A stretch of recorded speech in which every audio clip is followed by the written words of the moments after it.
What if I told you that ancient people were using nanotechnology 1,600 years before we understood what atoms were? That they built computers more complex than anything created until the Middle Ages? These aren't wild theories. These are real artifacts that archaeologists have found, studied, and still can't fully explain. In 1958, researchers at the British Museum were examining a beautiful Roman glass cup from the 4th century AD. The cup showed scenes from Greek mythology and was made using an incredibly difficult technique where the glass had been carved away to create an intricate cage-like structure. But this cup, known as the Lycurgus Cup, had a secret that baffled scientists for decades. When lit from the front, it appeared jade green. When lit from behind, it glowed a brilliant red.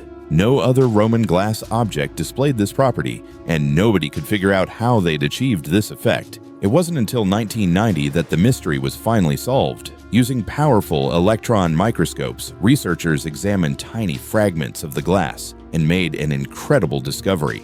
The Romans had embedded nanoparticles of gold and silver into the glass. Particles so small they measured only 50 nanometers in diameter, less than 1,000th the size of a grain of salt. These nanoparticles were creating what we now call surface plasmon resonance, where light interacts with electrons in the metal particles to produce different colors depending on how the light hits them.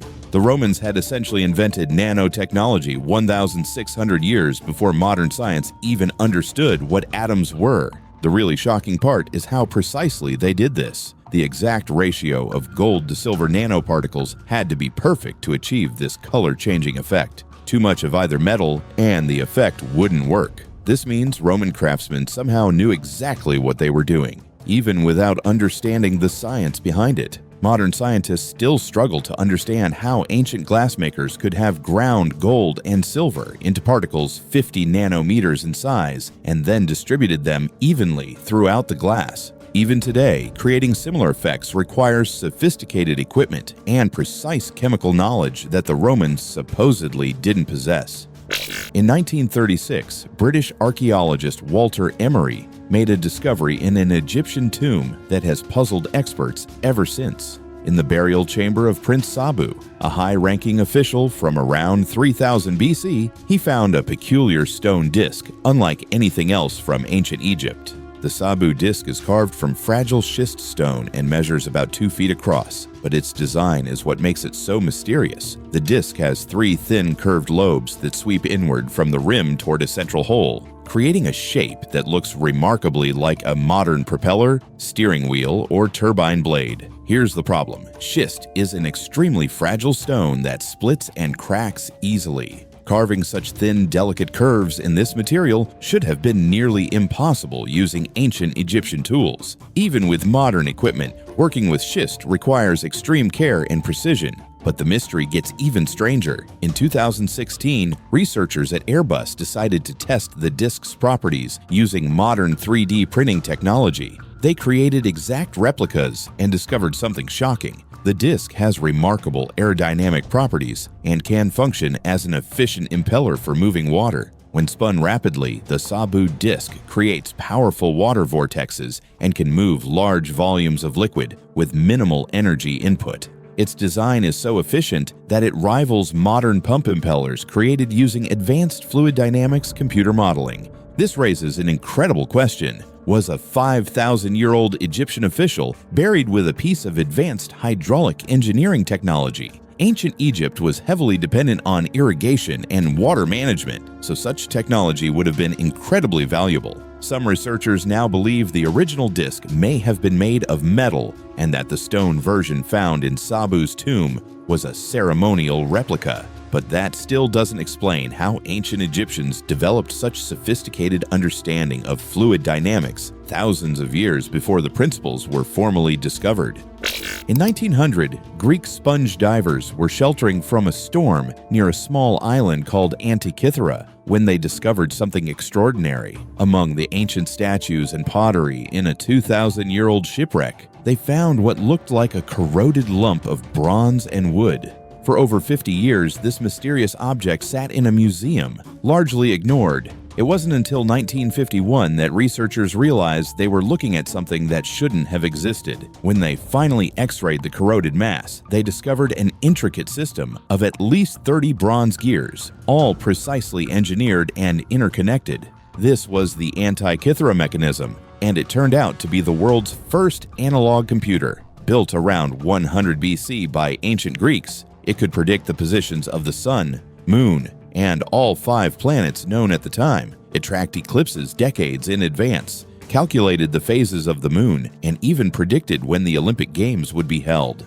The level of engineering sophistication was staggering. The gears had to account for the complex, seemingly irregular movements of celestial bodies as they appeared from Earth. The Greeks didn't know about elliptical orbits or that the Earth revolved around the sun, so their mechanical computer had to use an incredibly advanced system of gears within gears to recreate these motions perfectly. Modern scientists have spent decades trying to figure out exactly how it worked. The precision required to create such tiny, interconnected gears using only ancient tools seems almost impossible. Each gear had to be perfectly cut and positioned, with tolerances measured in fractions of millimeters. But here's what's truly mind-boggling. After the fall of the Roman Empire, nothing even close to this level of mechanical complexity appeared again until medieval cathedral clocks were built over 1,000 years later. It was as if humanity had temporarily achieved a level of technology, then completely forgotten how to recreate it.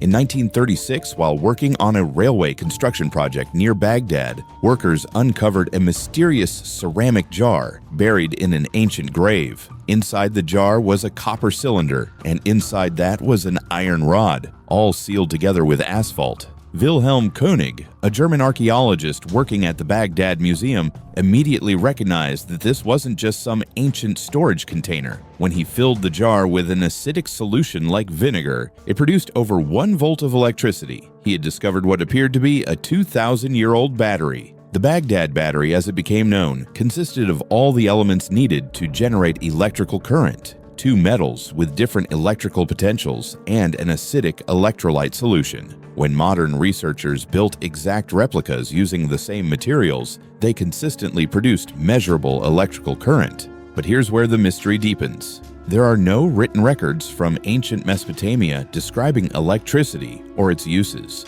No ancient texts mention electrical phenomena. No other artifacts from the period show signs of electrical experimentation. Yet here was a device that functioned perfectly as a primitive battery. Some researchers believe the battery might have been used for electroplating, coating jewelry with thin layers of gold or silver. Others think it could have been used for early forms of medical treatment, similar to how electric fish were used in other ancient cultures to treat pain. The most puzzling aspect is that multiple similar devices have been found in the same region, suggesting this wasn't just one person's accidental discovery. Someone in ancient Mesopotamia understood the principles of electrochemistry well enough to deliberately create multiple functioning batteries. Modern experiments have shown that connecting several of these ancient batteries in series could produce enough electricity for practical applications. But what were they powering? And how did ancient people develop this knowledge without any apparent understanding of electrical theory?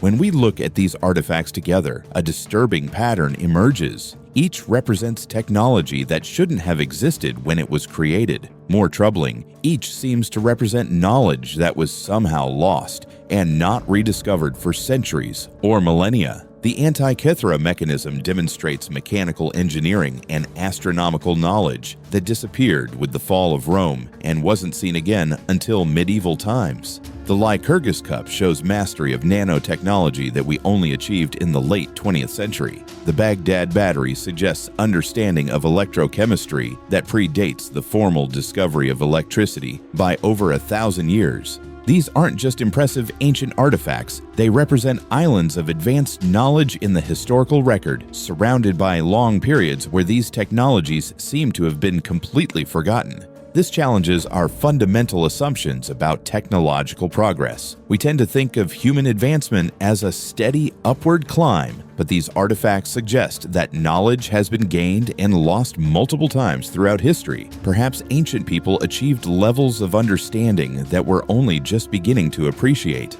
What makes this even more mysterious is that these technologies emerged in completely different civilizations at different time periods. The Greeks created their mechanical computer, Romans mastered nanotechnology, Mesopotamians experimented with batteries, and Egyptians engineered fluid dynamics, all apparently independently, all leaving behind just enough evidence to prove they existed, but not enough to explain how they developed such knowledge. Were these isolated examples of genius that died with their creators? Were they remnants of more widespread technologies that were lost to time? Or do they represent something even more extraordinary about human capability that we've yet to understand?